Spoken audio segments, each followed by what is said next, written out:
The shriek of rubber soles against polished airport flooring cut through the ambient hum of rolling luggage and muffled conversations. TSA agents burst through the security checkpoint like stormtroopers, their heavy boots thundering across the terminal as they converged on Gate B12. Passengers scattered, cell phones rising instinctively to capture whatever chaos was about to unfold. In the center of it all, 16-year-old Layla Washington sat frozen in her plastic chair, tears streaming down her round cheeks as uniformed officers surrounded her with the precision of a military operation. "Don't move," barked Agent Rodriguez, his hand hovering over his radio. "Keep your hands visible at all times." Layla's debate team coach, Mrs. Henderson, rushed forward with her arms outstretched. "What's happening?" "She's just a student. We're traveling to nationals." "Ma'am, step back immediately," Rodriguez commanded. "We have reports of suspicious behavior." The accusation hung in the air like toxic smoke. Layla's teammates huddled together 20 feet away, their matching burgundy blazers and debate team badges suddenly feeling like costumes in a play none of them wanted to perform. Sarah Chen clutched her evidence binders to her chest, her knuckles white with tension. Marcus Thompson kept glancing between his phone and the escalating scene, his finger hovering over the record button. 20 minutes earlier, the Lincoln High School debate team had been celebrating their biggest victory in school history. They'd qualified for the National Forensics League Championship after 3 years of grinding through local tournaments, fundraising with car washes and bake sales, and practicing until their voices were hoarse. Layla had been particularly excited because her specialty in policy debate had finally paid off. She'd spent months researching immigration reform, staying up until midnight, cross-examining sources and building airtight arguments. Now she sat surrounded by federal agents because a middle-aged white woman had decided her presence constituted a threat to national security. The woman in question stood near the departure monitors, her perfectly manicured finger still pointing at Layla like she was identifying a suspect in a lineup. Karen Mitchells wore designer jeans that probably cost more than Layla's family spent on groceries in a month, and her blonde highlights caught the harsh fluorescent lighting as she gestured dramatically to anyone who would listen. "I'm telling you, she was acting suspicious," Karen declared to a gathering crowd of onlookers. "Sitting there all quiet, reading those papers, taking notes. Who does that at an airport?" And she kept looking around nervously. Agent Rodriguez approached Karen with his notepad ready. "Ma'am, can you describe exactly what you observed?" "She was studying something intensely," Karen continued, her voice rising with each word. "Charts, diagrams, statistics about government operations. And she had multiple bags, which is classic terrorist behavior. Plus, she fits the profile." Mrs. Henderson's face flushed red with indignation. "Profile? What profile exactly?" Karen's eyes narrowed. "You know what I mean. Young, Middle Eastern looking, carrying suspicious materials." "She's African American," Mrs. Henderson said through gritted teeth. "And those suspicious materials are debate evidence files for the national championship." But Karen had already pulled out her iPhone, scrolling through her contacts with theatrical urgency. "I'm calling 911. This is exactly the kind of situation they warn us about. If you see something, say something." The emergency call went through with devastating efficiency. Karen spoke in hushed, urgent tones, describing an imminent terrorist threat at Terminal B. She mentioned Layla's weight, her race, her quiet demeanor, and her academic materials as if they were components of a bomb. By the time she hung up, additional security personnel were already mobilizing. Layla watched it unfold with the surreal clarity that comes with shock. Her debate training had taught her to think critically under pressure, to analyze arguments and identify logical fallacies. But no amount of academic preparation could have equipped her for this moment of raw, public humiliation. "I need to see your identification," Agent Rodriguez said, his tone slightly softer now, but still official. "And I'll need to inspect your carry-on luggage." Layla's hands trembled as she reached for her student ID and boarding pass. "I didn't do anything wrong," she whispered. "I was just reading my research files." "The research files are the problem," Karen interjected from her position near the windows. "Homeland security statistics, immigration data, government policy analysis. That's exactly what terrorists study before they strike." Mrs. Henderson stepped protectively in front of her student. "Those files contain information about U.S. immigration policy because that's her debate topic. She spent months preparing for this tournament. She's one of our top students." Agent Rodriguez began rifling through Layla's backpack with methodical precision. Out came manila folders labeled with topics like border security implementation, economic impact of immigration reform, and constitutional due process rights. Each folder contained dozens of printed articles from academic journals, government websites, and policy think tanks. The crowd grew larger as delayed passengers gathered to watch the spectacle. Some recorded with their phones, while others whispered among themselves, creating a buzz of speculation and judgment. Layla felt their stares like physical weight, pressing down on her shoulders and making it hard to breathe. "Sir, these are legitimate academic sources," Mrs. Henderson explained, pulling out one of the folders. "Look, here's an article from the Brookings Institution. This one's from the Congressional Research Service. And this is from the American Civil Liberties Union. These are exactly the kinds of sources students use for policy debate." Agent Rodriguez examined the papers with growing confusion. The more he read, the clearer it became that these were standard academic materials, not terrorist plots. He glanced at Karen, who stood with her arms crossed, still insisting that something wasn't right about the situation. "Ma'am," he said to Karen, "these appear to be school research materials." "That's exactly what they want you to think," Karen replied, her voice taking on a conspiratorial tone. "They're trained to blend in, to use legitimate-looking covers for their operations. And why else would she be so quiet and focused? Normal teenagers don't act like that." Sarah Chen stepped forward from the group of debate teammates, her voice shaking with emotion. "Layla's always quiet when she's preparing. She's the most dedicated person on our team. She stays after practice to help younger students, and she volunteers at the community center every weekend."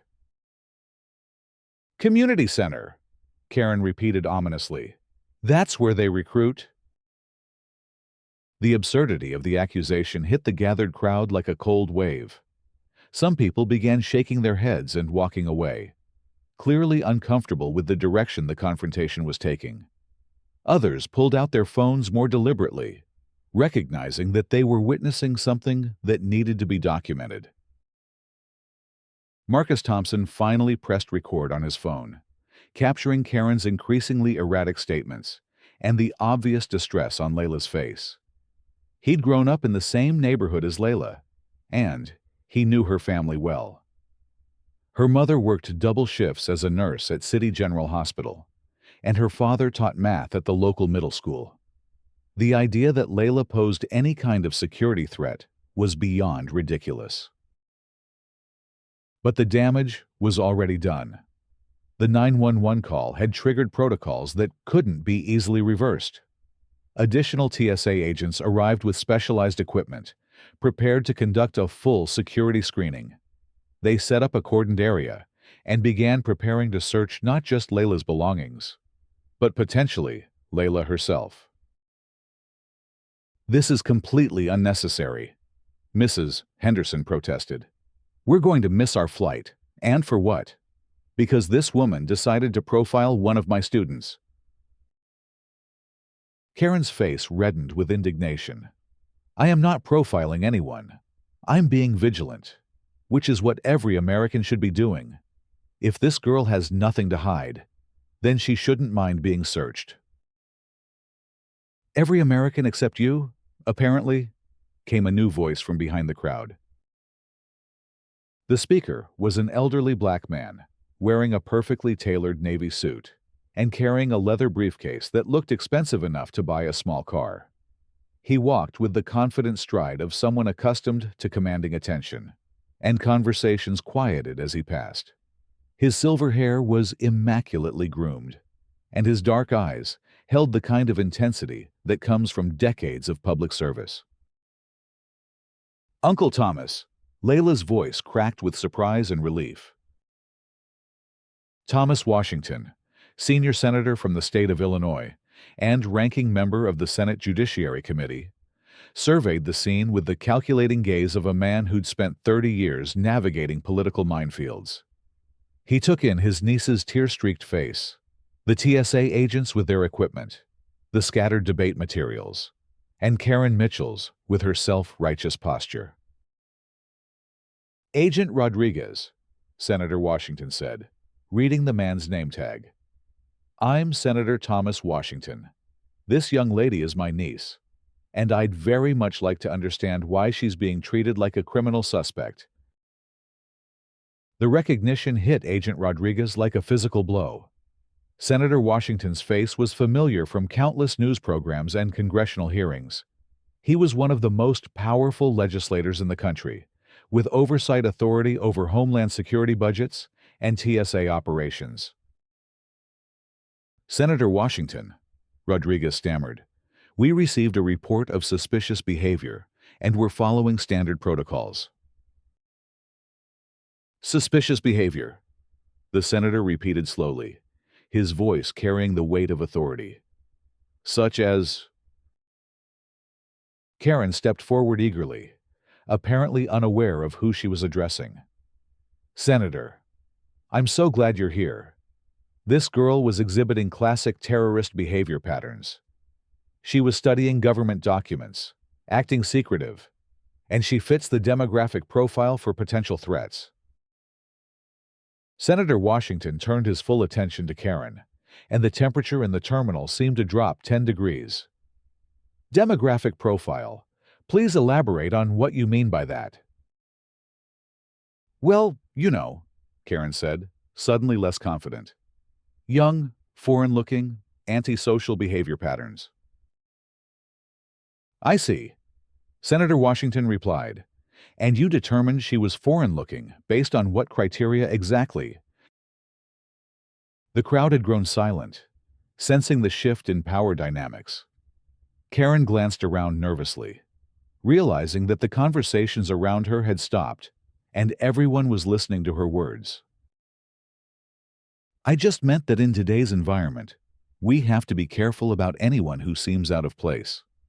She backtracked weakly.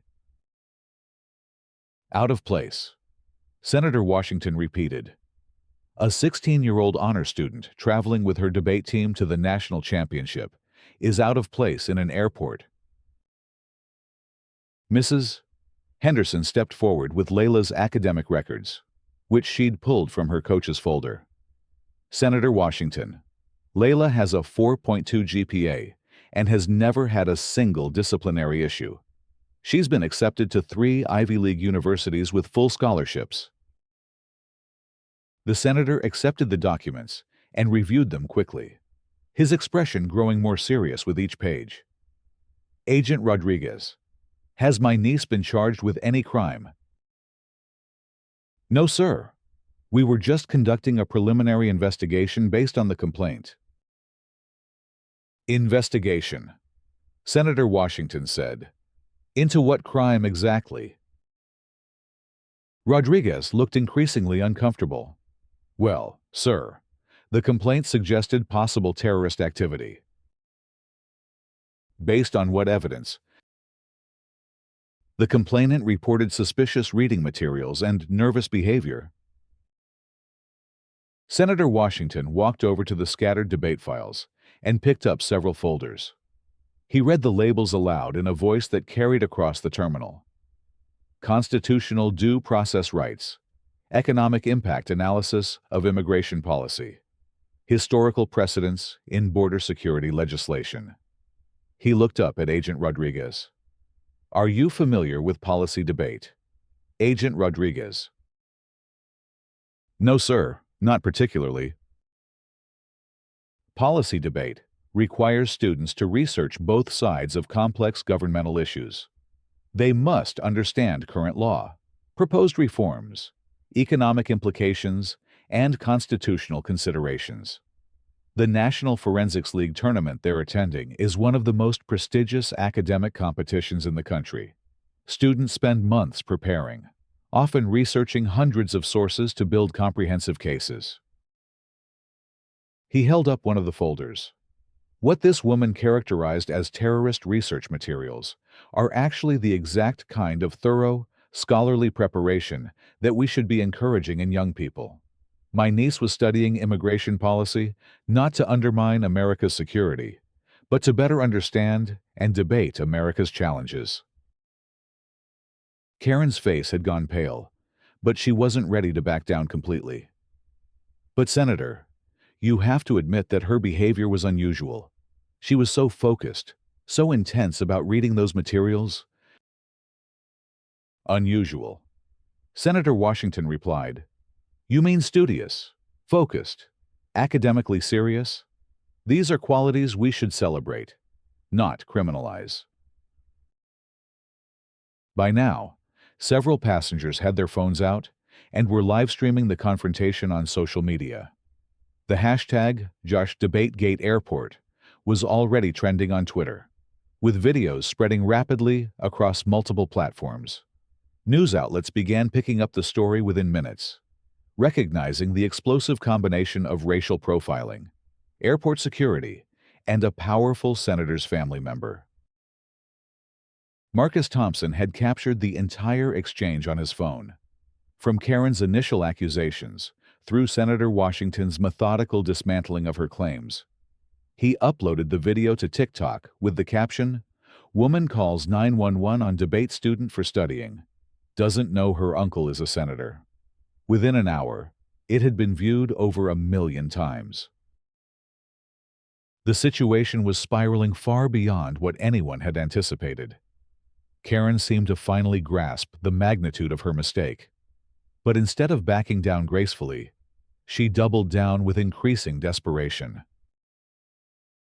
Senator, I understand that this is your family, but I was just trying to protect everyone here. In today's world, we can't be too careful. If I was wrong, then I apologize. But I'd rather be safe than sorry. Senator Washington's expression hardened. Ma'am, what's your name? Karen Mitchells, she replied, her voice barely above a whisper. Ms. Mitchells, do you understand that filing a false police report is a criminal offense? That falsely accusing someone of terrorist activity can result in federal charges? Karen's composure finally cracked completely. I didn't file a false report, I reported what I observed. You observed a teenage girl reading academic materials and concluded she was a terrorist threat. Based on what expertise in security assessment? I took a Homeland Security Awareness course through my homeowners association, Karen said weakly. The admission drew audible gasps from the crowd. Someone in the background muttered, Are you kidding me? Another voice called out, This is insane. Senator Washington turned back to Agent Rodriguez. I want copies of all reports filed in this incident. I want the name of every TSA official involved. And I want a full investigation into how a call from an untrained civilian resulted in the detention and public humiliation of a minor with no evidence of wrongdoing. Yes, sir, Rodriguez replied quickly. I'll make sure you get everything you need. But the senator wasn't finished. He looked directly at Karen, his voice carrying the authority of 3 decades in public service. "Ms. Mitchells, my niece will be on that plane to nationals, where she will compete against the best student debaters in the country. While she's winning trophies and earning scholarships, you'll be explaining to federal investigators why you wasted Homeland Security resources on a racist fantasy." The word racist hung in the air like a thunderclap. Karen opened and closed her mouth several times, but no sound emerged. She looked around desperately for support, but found only turned backs and disgusted expressions. Mrs. Henderson began gathering up Layla's scattered materials, while the other students formed a protective circle around their teammate. The debate coach's hands shook with anger as she stuffed the folders back into order. "30 years I've been teaching," she said to no one in particular. 30 years of watching brilliant kids like Layla work twice as hard for half the recognition. And for what? So some ignorant woman can destroy all that effort with a phone call. Sarah Chen put her arm around Layla's shoulders. "Don't let her win," she whispered. "You're going to nationals, and you're going to crush the competition." Layla wiped her tears and nodded slowly. The shock was wearing off, replaced by a familiar feeling of determination. She'd faced doubters before, teachers who assumed she wasn't smart enough, competitors who underestimated her, college admissions officers who questioned whether someone from her background belonged at an elite university. Each time, she'd responded the same way, by working harder and proving them wrong. Senator Washington knelt down to his niece's eye level, his voice gentle for the first time since arriving. "Layla, are you okay?" "I'm okay, Uncle Thomas. I was just scared." "You have nothing to be scared of. You did nothing wrong. This woman's ignorance and prejudice are not your problem to solve." Agent Rodriguez approached with obvious reluctance. "Senator, we'll need to complete some paperwork, but your niece is free to go. Her flight should still be on time." "Thank you, Agent Rodriguez, but this incident isn't over. I'll be requesting a full investigation through the appropriate Senate subcommittees." As the TSA agents began packing up their equipment, Karen made one final attempt to salvage the situation. "Senator Washington, I hope you understand that I was just trying to do my civic duty." The senator stood slowly, his tall frame casting a long shadow across the terminal floor. "Ms. Mitchells, civic duty involves protecting innocent people from harm, not inflicting harm on innocent people. What you did here today wasn't patriotism. It was prejudice wrapped in the flag."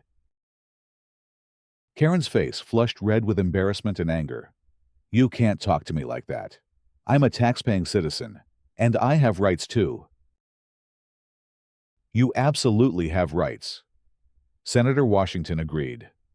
"But those rights don't include weaponizing law enforcement against children based on their race or appearance. They don't include filing false reports that waste federal resources and traumatize innocent people." By this point, news crews were arriving at the airport. The story had exploded across social media, with major news outlets picking up the viral videos and beginning their own investigations. Karen found herself surrounded by reporters, asking pointed questions about her motivations and her background. "Ms. Mitchells, do you have any comment on the accusations of racial profiling? Are you aware that the student you accused is an honor student with multiple college scholarships? What specific training do you have in security threat assessment?"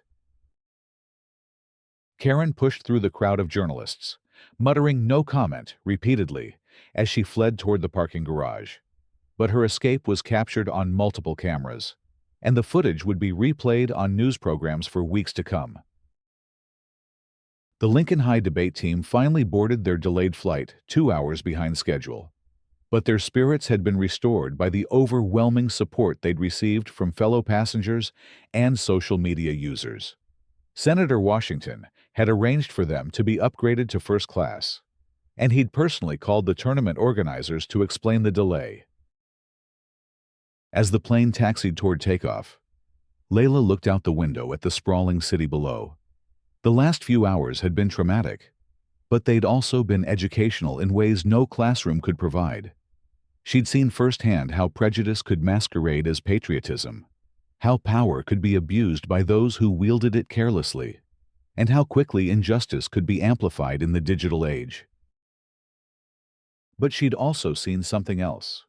She'd witnessed the power of having allies, the importance of speaking truth to authority, and the way communities could rally around principles of fairness and dignity. Her uncle's intervention had been crucial, but it was the broader response from her teammates, her coach, fellow passengers, and social media users that proved most encouraging. The story continued to develop even after their plane departed. Karen Mitchells found herself the subject of multiple investigations, including a federal inquiry into false reporting and a civil lawsuit filed by Senator Washington's legal team. The TSA launched an internal review of their response protocols, particularly regarding complaints from untrained civilians. More immediately, Karen discovered that her actions had professional consequences. Her employer, a mid-sized marketing firm, saw the viral videos and decided that her judgment was incompatible with their company values. She was terminated within 48 hours, with the firm issuing a public statement distancing themselves from her actions. The Homeowners Association, that had provided her Homeland Security training, also faced scrutiny.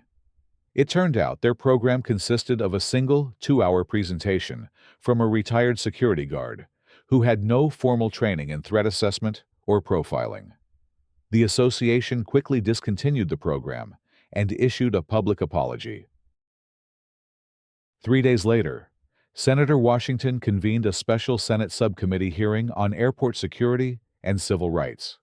The hearing room was packed with journalists, civil rights advocates, and concerned citizens who had followed the story. Karen was subpoenaed to testify, along with several TSA officials and experts in security policy. Under oath, Karen's testimony was even more damaging than her airport behavior had been. She admitted that she had no specific security training, that she had made assumptions based solely on Layla's appearance and behavior, and that she had exaggerated details in her 911 call to make the situation sound more threatening.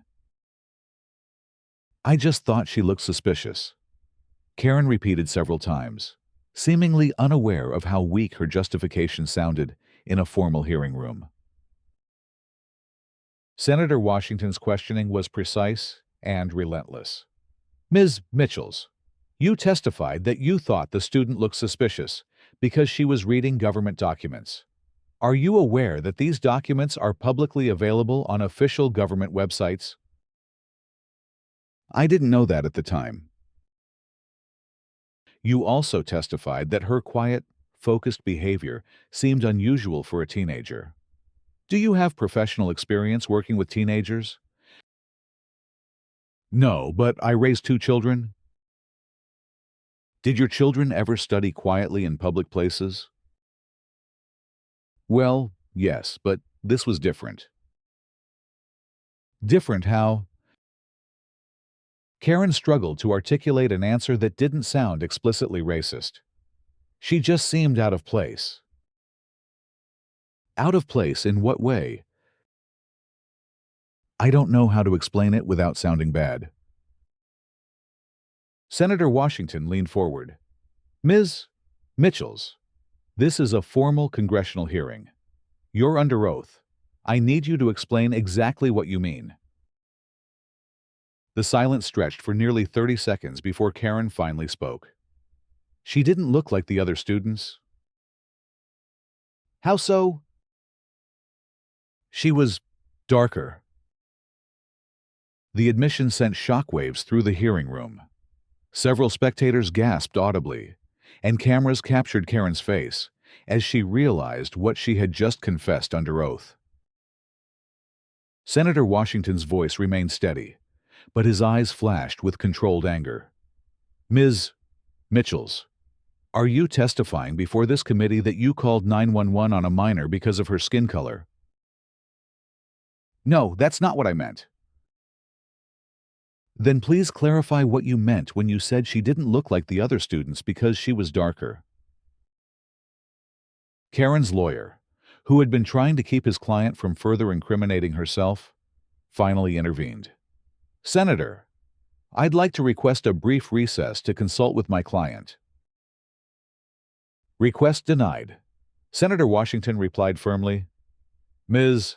Mitchells, please answer the question." Karen looked around the room desperately, searching for an escape that didn't exist.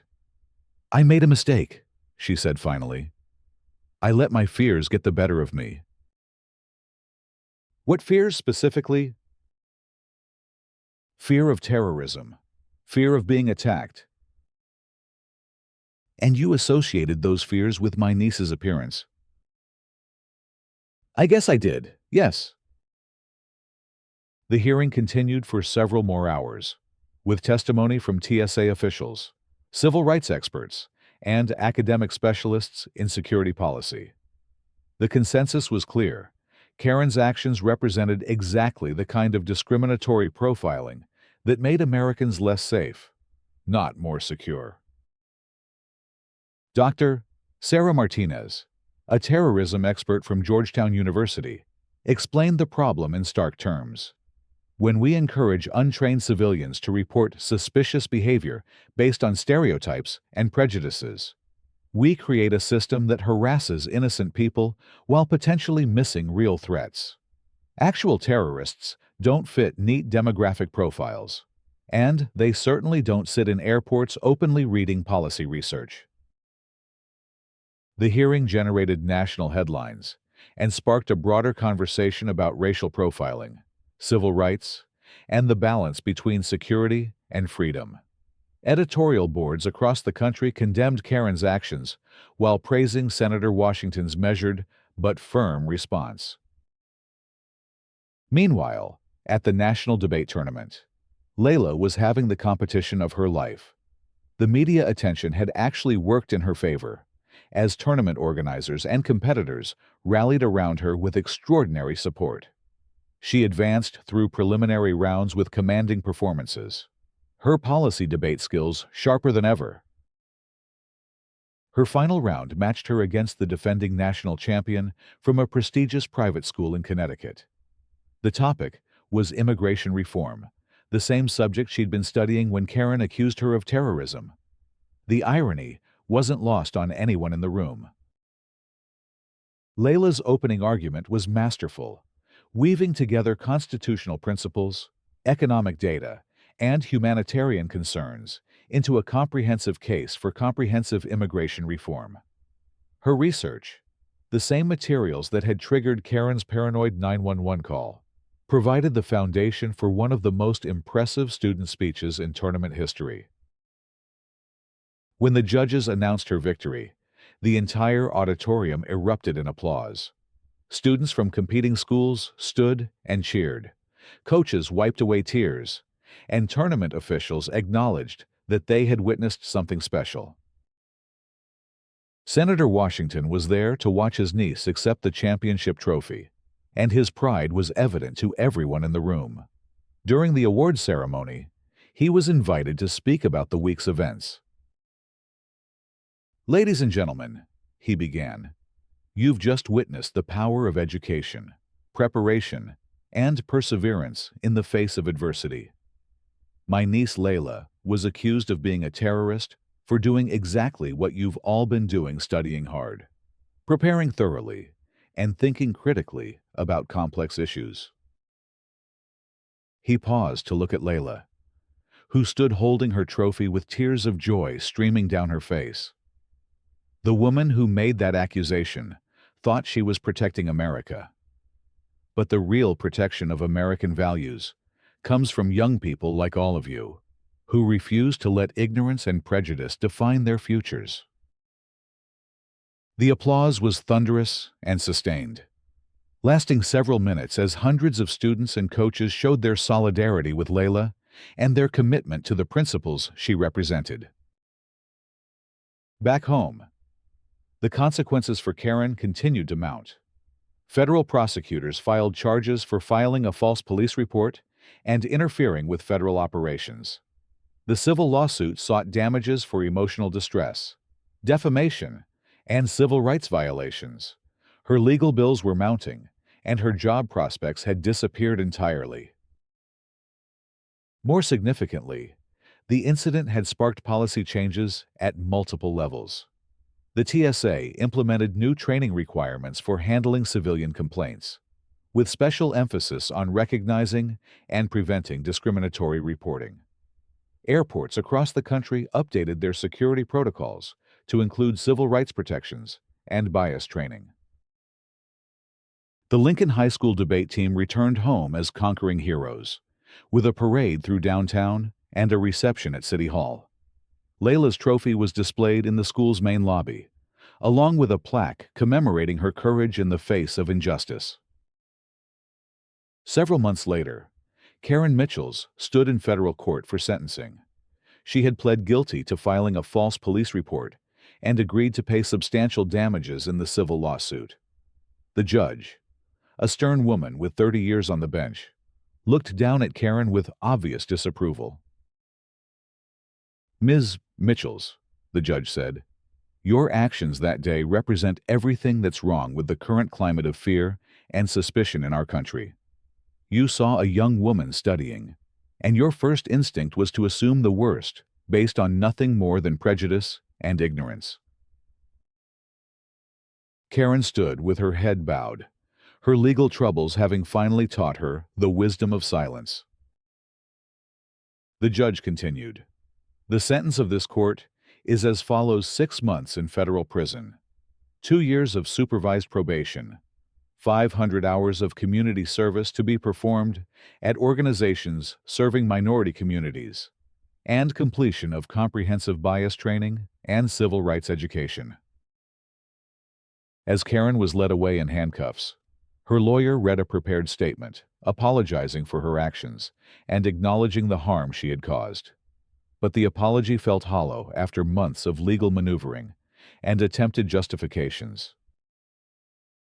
The real resolution came a year later, when Senator Washington invited Layla to testify before Congress in support of new civil rights legislation. She spoke eloquently about her experience, connecting it to broader patterns of discrimination and the need for stronger protections for all Americans. That day in the airport, she told the assembled legislators, "I learned that studying can be considered suspicious, that excellence can be seen as threatening, and that a young person's dreams can be derailed by someone else's fears. But I also learned that truth is more powerful than prejudice, that communities can rally around justice, and that education remains our best defense against ignorance." Her testimony was widely praised and helped secure passage of the legislation, which included stronger penalties for discriminatory reporting and enhanced civil rights training for federal agencies. Layla went on to attend Harvard Law School on a full scholarship, where she specialized in civil rights law and immigration policy. She often spoke about her airport experience as the moment that clarified her life's purpose, fighting for justice and defending the rights of those who couldn't defend themselves.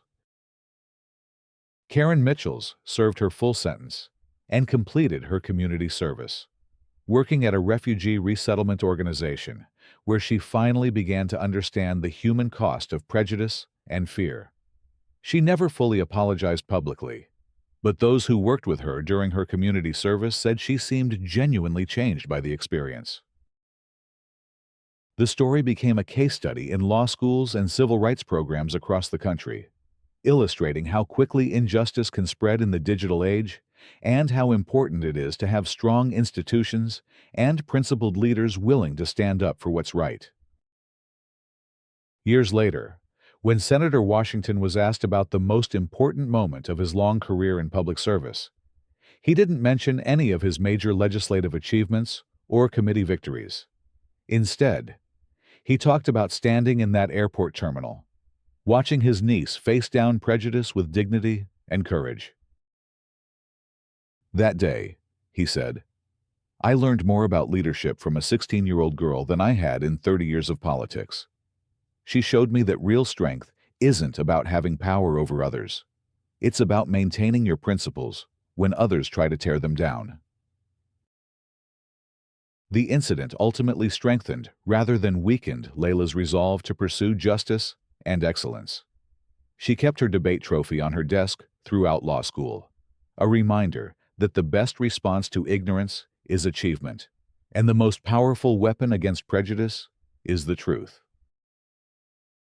In the end, Karen Mitchells had tried to ground a young woman's dreams with a phone call, motivated by fear and prejudice. Instead, she had launched Layla toward a future of even greater purpose and impact. The attempted destruction had become transformation, and the moment of greatest vulnerability had revealed reserves of strength that would sustain a lifetime of fighting for others who faced similar challenges. The airport terminal where it all began now displays a plaque commemorating the importance of civil rights and the dangers of discriminatory profiling. Passengers walk past it every day, most unaware of the drama that unfolded there, but all benefiting from the policy changes and awareness that emerged from one woman's courage in the face of injustice. Sometimes, the most important battles for America's soul are fought not in Congress or courtrooms, but in the everyday spaces where ordinary people must choose between fear and hope, prejudice and justice, silence and courage. On that day, in Terminal B, a 16-year-old girl made her choice, and America became a little bit better because of it.